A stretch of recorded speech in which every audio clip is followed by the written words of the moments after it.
Good evening. Tonight, I'd like to talk to you about selecting a concept from your ideas for the rest of the course.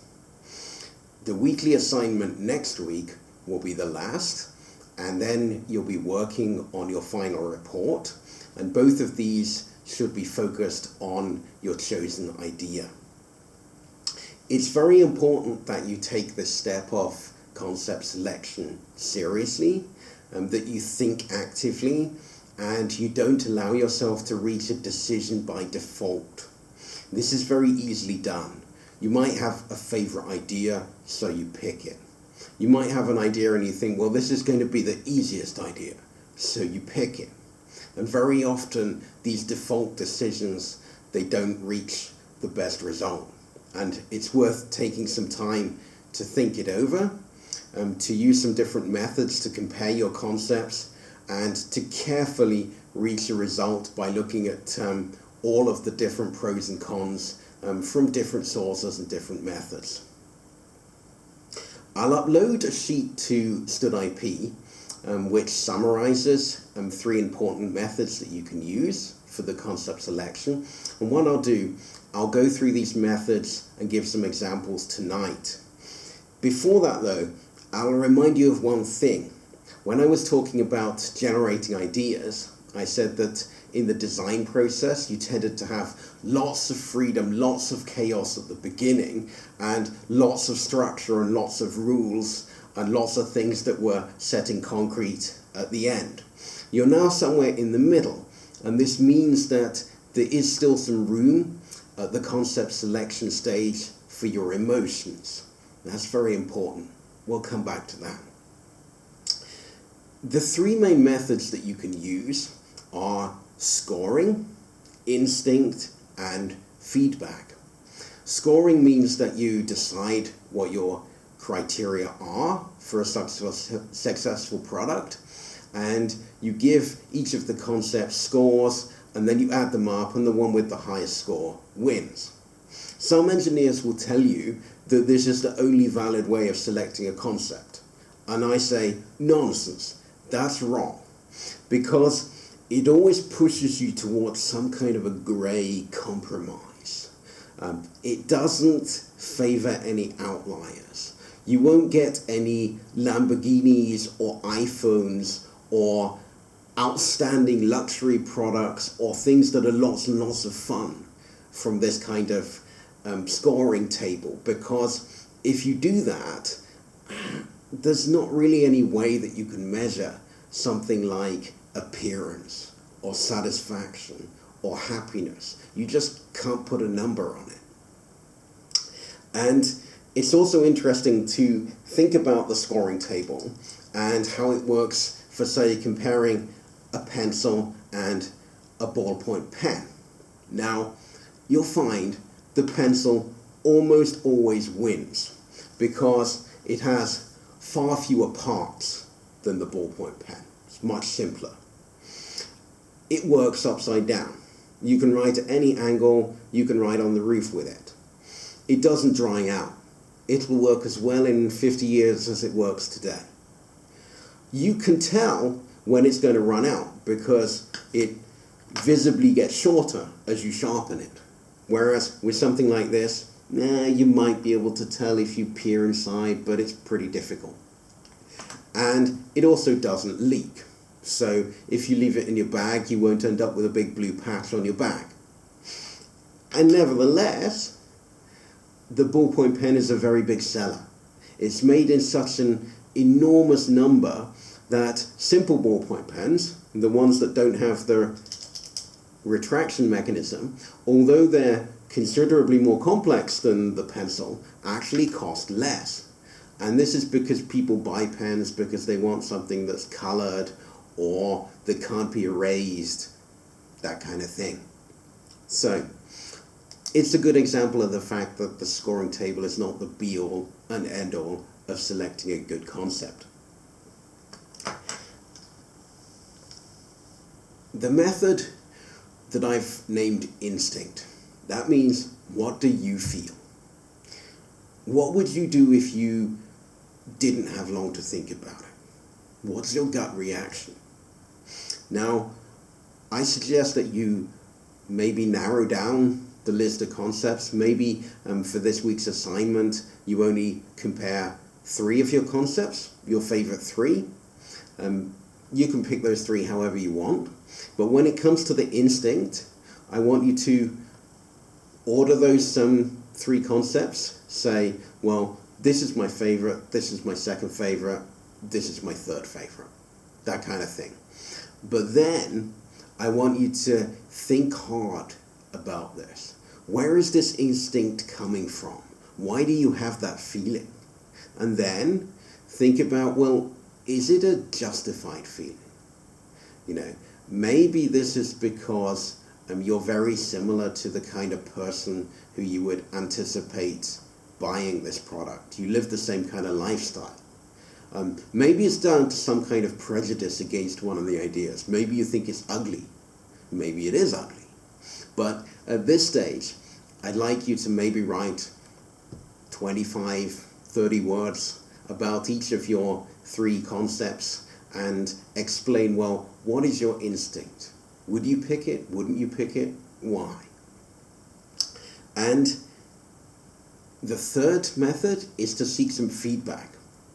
Now, for the third method, you can summarize what your partner said in the failure mechanisms assignment if you want to.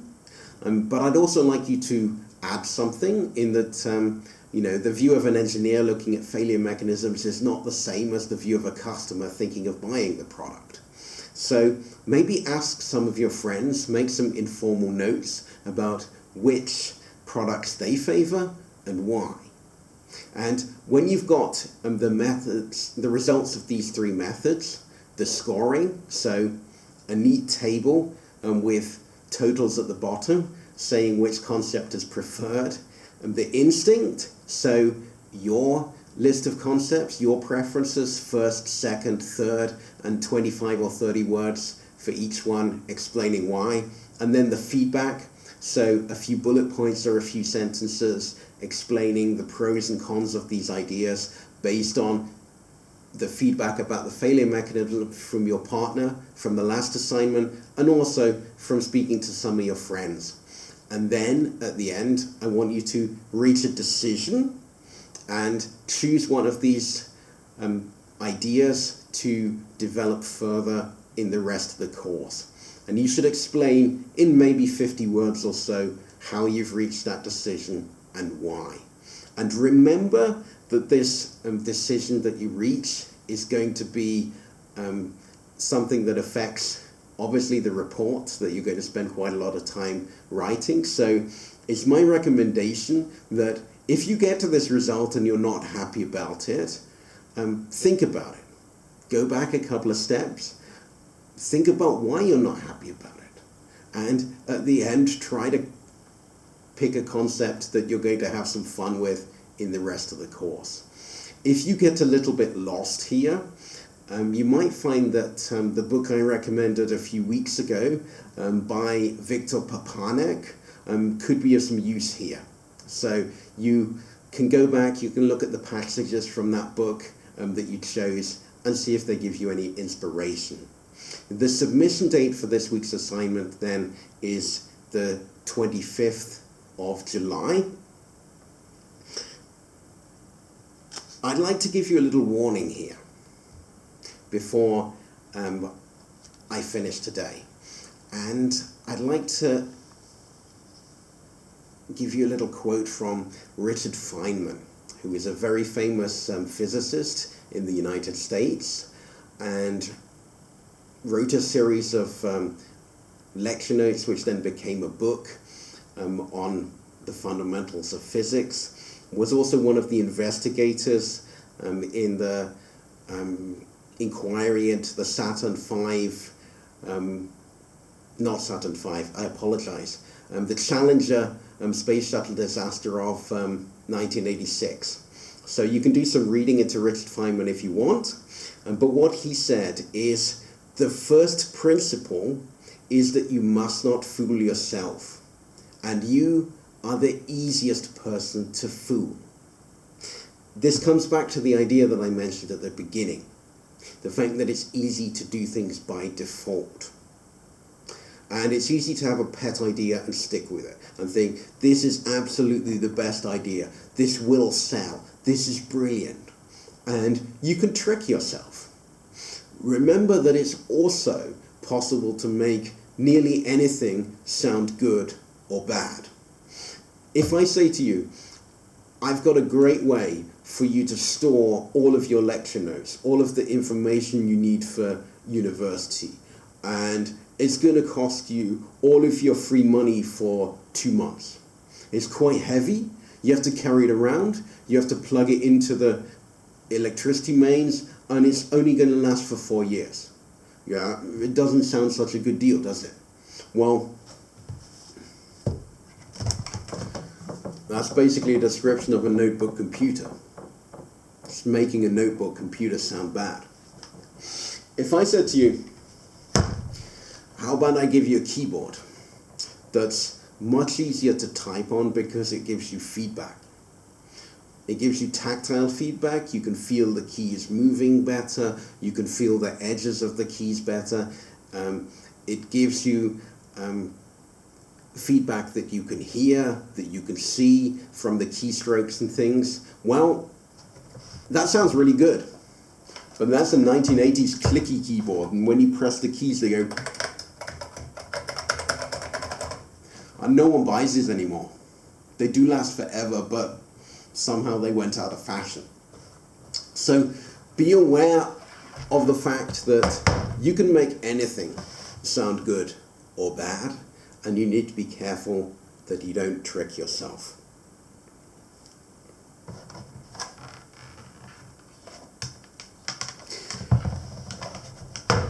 The last piece of advice I'll give you about concept selection is that sometimes you'll have a situation where one aspect of a product's performance is really an all or nothing criterion. If you are, for example, designing a land speed record car, a car that's now, these days, needs to go faster than the speed of sound, so that it becomes the fastest car on the earth. Well, if it's 5 miles an hour too slow, it doesn't matter if it's brilliant in every other respect. It doesn't matter if it looks awesome. It's still too slow. It's still a failure, because that's an absolute hard requirement. The same with armor plate. No. If a shell only penetrates part of the way through the armor plate, the guys in the tank are still going to die. You know, the armor plate needs to stop the shell or the bullet completely. And if you're building a rocket, say, to go to the moon, that would be then, historically, the Saturn V rocket, the one that I falsely named when I was talking about the Challenger space shuttle disaster. If you have something that doesn't perform correctly, it could, for example, leave you with astronauts stuck in space. And this would be a worse situation than you started with. Really, it's an all or nothing, black or white situation. The men have to reach the moon for it to be a success. You get lots of other things where you can compare the criteria much more evenly, much more fairly, because if one of them is maybe not quite so good, one of the criteria isn't excellent, well, the thing still works. If you're looking at, say, providing maybe broadband internet for a rural area, you can say, well, it could be a little bit slower for households that are further away. And there's not really a hard threshold where you say, yes, I absolutely need 500 megabits per second or something, and anything less is a disaster and everyone's going to die. It's not like that. So think very actively about how you're reaching this decision, and if all of the results of the methods match at the end, the scoring and the instinct and the feedback, if they all point in the same direction and tell you that one concept is the best, great. If they don't, go back and think about why they don't match. Maybe the scoring table was the best. Maybe it was done in a very thorough way. Maybe it is suitable for this concept. Maybe it gives you the best result. Or maybe your instinct is the best.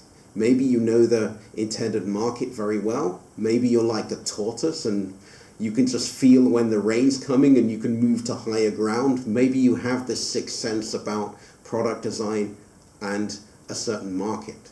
And that's okay if you do.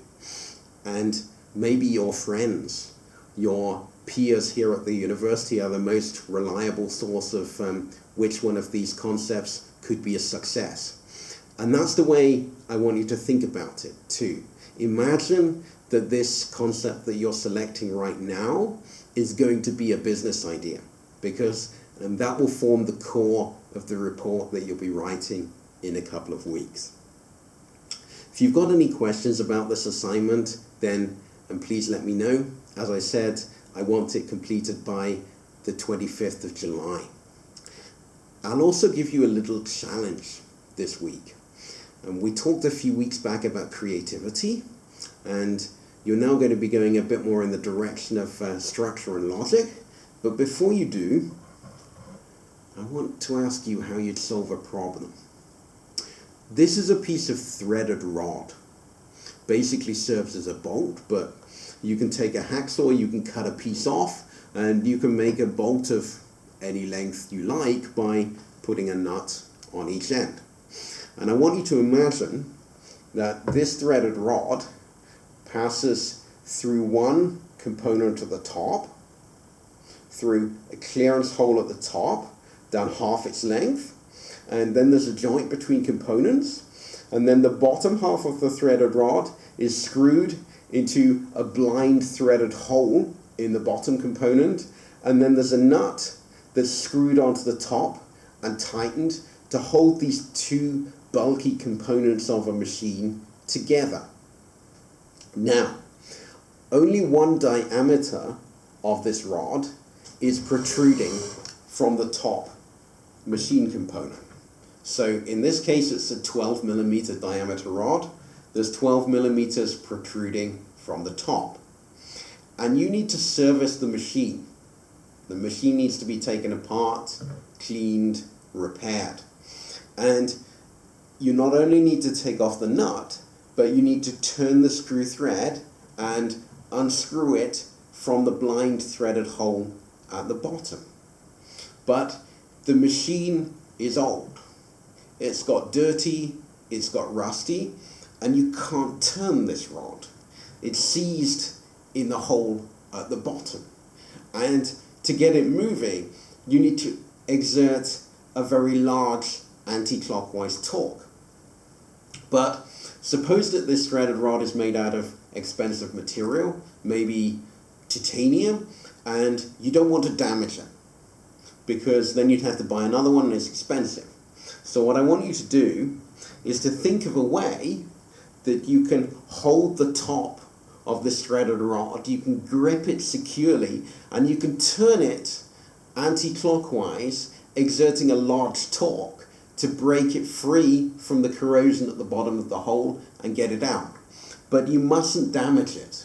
You can't do things like saw a slot in the top or use some serrated jaws to grip it, because that would damage it. And